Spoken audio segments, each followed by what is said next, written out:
2026 കേരള നിയമസഭാ തിരഞ്ഞെടുപ്പ് ഫലം പുറത്തു വന്നപ്പോൾ UDF നേടിയ 102 സീറ്റുകൾ എന്ന മാന്ത്രിക സംഖ്യ കേരള രാഷ്ട്രീയത്തിൽ ഒരു പുതിയ യുഗപ്പിറവിയായി വിശേഷിക്കപ്പെട്ടു. എന്നാൽ ഭരണ തുടർച്ചയ്ക്കപ്പുറം കോൺഗ്രസിനുള്ളിൽ പുകയുന്ന മുഖ്യമന്ത്രി തർക്കം കേരളത്തെ മുൾമുനയിൽ നിർത്തുന്ന കാഴ്ചയാണ് ഇപ്പോൾ കാണുന്നത്. VD സതീശൻ എന്ന ജനകീയ നേതാവും രമേശ് ചെന്നിത്തല എന്ന അനുഭവ സമ്പന്നനും KC വേണുഗോപാൽ എന്ന ഹൈക്കമാൻഡ് കരുത്തനും തമ്മിലുള്ള ത്രികോണ പോരാട്ടം വെറുമൊരു അധികാര വടംവലിയല്ല, മറിച്ച് കോൺഗ്രസിന്റെ ഭാവി നിർണ്ണയിക്കുന്ന വലിയൊരു രാഷ്ട്രീയ നാടകമാണ്. കേരള രാഷ്ട്രീയ ചരിത്രത്തിൽ ഇതിനു മുൻപ് ഒരിക്കലും ഒരു മുഖ്യമന്ത്രി തിരഞ്ഞെടുപ്പ് ഇത്രത്തോളം സങ്കീർണമായിട്ടില്ല. 2021 പാർട്ടിയെ നയിക്കാൻ ആരുമില്ലാതിരുന്ന കാലത്ത് ഗ്രൂപ്പ് രാഷ്ട്രീയത്തിന്റെ വേലിക്കെട്ടുകൾ തകർത്ത് പ്രതിപക്ഷ നേതാവായ വ്യക്തിയാണ് VD സതീശൻ. അന്ന് മുതൽ 2026 വരെ അദ്ദേഹം നടത്തിയ ഓരോ നീക്കവും മുഖ്യമന്ത്രി എന്ന ലക്ഷ്യത്തിലേക്കുള്ളതായിരുന്നു. എന്നാൽ ലക്ഷ്യം തൊട്ടടുത്തെത്തി നിൽക്കുമ്പോൾ സ്വന്തം പാർട്ടിക്കുള്ളിലെ കരുത്തൻ തന്നെ അദ്ദേഹത്തിന് മുന്നിൽ വൻമതിൽ തീർക്കുന്നതാണ് കാണുന്നത്. AICC നിരീക്ഷകർക്ക് മുന്നിൽ VD സതീശൻ നിരത്തിയ കണക്കുകൾ അക്കം വിട്ട് നിരത്താവുന്നതാണ്. 2021 കോൺഗ്രസ് കേവലം 21 സീറ്റുകളിലും UDF 41 സീറ്റുകളിലും ഒതുങ്ങിയപ്പോൾ തളർന്നുപോയ അണികളെ വീണ്ടും സമരവീര്യത്തിലേക്ക് നയിച്ചത് തന്റെ നേതൃത്വമാണെന്ന് സതീശൻ വാദിക്കുന്നു. 2026 UDF നേടിയ 102 സീറ്റുകൾ തന്റെ മാത്രം കഠിനാധ്വാനത്തിന്റെയും കൃത്യമായ പ്ലാനിങ്ങിന്റെ ഫലമാണെന്ന് അദ്ദേഹം അവകാശപ്പെടുന്നു. തിരഞ്ഞെടുപ്പിന് മുൻപ് അദ്ദേഹം നടത്തിയ 100 സീറ്റുകൾ നേടും അല്ലെങ്കിൽ രാഷ്ട്രീയം വിടുമെന്ന പ്രഖ്യാപനം വെറുമൊരു വീരവാദമായിരുന്നില്ല. അത് താഴെത്തട്ടിൽ അദ്ദേഹം നടത്തിയ സംഘടനാ പ്രവർത്തനങ്ങളുടെ ആത്മവിശ്വാസമായിരുന്നു.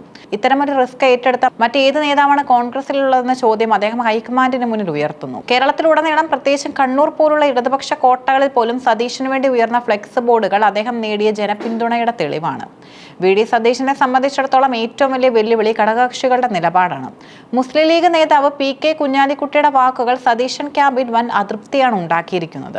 ഹൈക്കമാൻഡ് മുഖ്യമന്ത്രിയെ നിശ്ചയിച്ച ശേഷം ലീഗ് നിലപാട് പറയും എന്ന കുഞ്ഞാലിക്കുട്ടിയുടെ പ്രസ്താവന സഖ്യകക്ഷികൾക്കിടയിൽ സതീശനെ ഒറ്റപ്പെടുത്താനുള്ള നീക്കമാണോ എന്ന് സംശയിക്കപ്പെടുന്നു. UDFലെ രണ്ടാമത്തെ വലിയ കക്ഷിയായ ലീഗിന്റെ പൂർണ്ണ പിന്തുണയില്ലാതെ സതീശന് മുന്നോട്ട് പോകുക പ്രയാസമാണ്. കന്റോൺമെന്റ് ഹൗസിൽ വെച്ച് നടന്ന ചർച്ചകളിൽ ലീഗ് അനുകൂല നിലപാട് എടുത്തുവെന്ന റിപ്പോർട്ടുകൾ ഉണ്ടെങ്കിലും മാധ്യമങ്ങൾക്ക് മുന്നിലെ കുഞ്ഞാലിക്കുട്ടിയുടെ സസ്പെൻസ് സതീശനെ തളയ്ക്കാൻ ശ്രമിക്കുന്ന ഗ്രൂപ്പുകൾക്ക് വളമിടുന്നതാണ്. കേരള കോൺഗ്രസ് ജോസഫ് നേതാവ് PJ ജോസഫിന്റെ നിലപാടും സമാനമാണ്. MLA-മാരിൽ നിന്നൊരാൾ വേണം മുഖ്യമന്ത്രി എന്ന അദ്ദേഹത്തിന്റെ നിർബന്ധം സതീശനെ സഹായിക്കുന്നതാണെങ്കിലും രമേശ് ചെന്നിത്തലയും MLA ആണെന്നത് കാര്യങ്ങൾ കൂടുതൽ സങ്കീർണമാക്കുന്നു. രമേശ് ചെന്നിത്തല എന്ന നേതാവിനെ കോൺഗ്രസിന് അത്ര പെട്ടെന്ന് തള്ളിക്കളയാനാവില്ല. മുൻ പ്രതിപക്ഷ നേതാവ്, KPCC പ്രസിഡന്റ്, ആഭ്യന്തര മന്ത്രി എന്ന നിലകളിൽ അദ്ദേഹത്തിനുള്ള പ്രവർത്തന പരിചയം സതീശനേക്കാൾ കൂടുതലാണ്. മുഖ്യമന്ത്രിയാകാനുള്ള തന്റെ അവസാന അവസരമാണിതെന്ന് ചെന്നിത്തല നിരീക്ഷകർക്ക് മുന്നിൽ തുറന്നു പറഞ്ഞത് ഒരു വൈകാരിക നീക്കമാണ്. പാർട്ടിയുടെ കഷ്ടകാലത്ത് കൂടെ നിന്ന നേതാവിനെ ഒടുവിൽ അവഗണിച്ചു എന്ന ചീത്തപ്പേര് ഒഴിവാക്കാൻ ഹൈക്കമാൻഡ് ശ്രമിച്ചേക്കാം. ചെന്നിത്തലയ്ക്ക് അനുകൂലമായി I ഗ്രൂപ്പ് അംഗങ്ങൾ നടത്തുന്ന നീക്കങ്ങളും സതീശന്റെ ഉറക്കം കെടുത്തുന്നുണ്ട്. സതീശൻ നേരിടുന്ന ഏറ്റവും വലിയ ഇൻവിസിബിൾ വെല്ലുവിളിയാണ് KC വേണുഗോപാൽ. രാഹുൽ ഗാന്ധിയുടെ വിശ്വസ്തനായ KCക്ക് ഡൽഹിയിൽ വലിയ സ്വാധീനമാണുള്ളത്.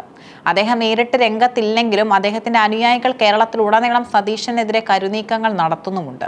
KCക്ക് വേണ്ടി പ്രത്യക്ഷപ്പെട്ട ഫ്ലെക്സ് ബോർഡുകളും KC അനുകൂലിയായ AP അനിൽകുമാർ MLA ചെന്നിത്തലയുമായി നടത്തിയ കൂടിക്കാഴ്ചയും സൂചിപ്പിക്കുന്നത് സതീശനെ തടയാൻ പഴയ ശത്രുക്കൾ പോലും ഒന്നിക്കുന്നുവെന്നാണ്.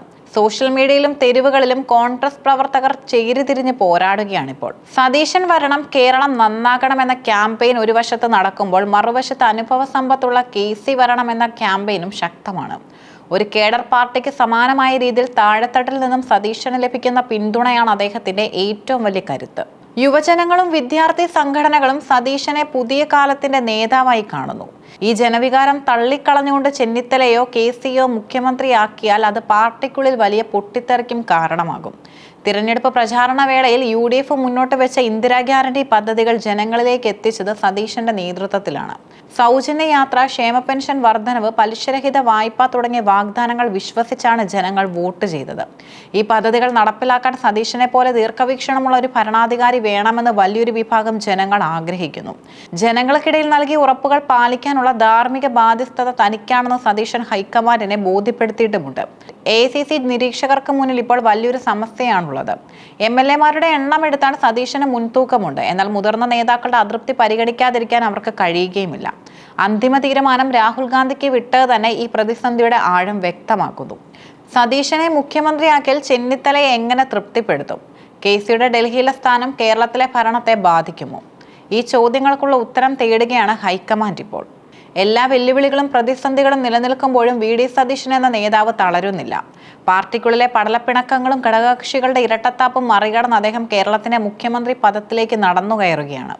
2021 ശൂന്യതയിൽ നിന്നും 2026 സിംഹാസനത്തിലേക്കുള്ള ഈ യാത്രയിൽ അദ്ദേഹം നേരിട്ട ഓരോ കല്ലും അദ്ദേഹം ചവിട്ടുപടികളാക്കി മാറ്റുകയായിരുന്നു. ഫ്ലെക്സ് ബോർഡുകളിലെ പോരാട്ടങ്ങളും നേതാക്കളുടെ കൂടിക്കാഴ്ചകളും എന്തു തന്നെ ആയാലും 102 സീറ്റുകൾ നൽകിയ ജനങ്ങളുടെ വികാരം സതീശനെ അനുകൂലിക്കുന്നതാണ്. കേരളത്തിന്റെ രാഷ്ട്രീയ ഭൂപടത്തിൽ ഒരു പുതിയ വികസന മാതൃകയും മതേതര നിലപാടും ഉയർത്തിപ്പിടിക്കാൻ സതീശൻ മുഖ്യമന്ത്രിയാകേണ്ടത് അനിവാര്യമാണെന്ന് വലിയൊരു വിഭാഗം കരുതുന്നു. വരും ദിവസങ്ങളിൽ ഹൈക്കമാൻഡ് പ്രഖ്യാപിക്കുന്ന തീരുമാനം കേരളത്തിന്റെ രാഷ്ട്രീയ ചരിത്രത്തിലെ തന്നെ ഏറ്റവും നിർണായകമായ ഒന്നായിരിക്കും.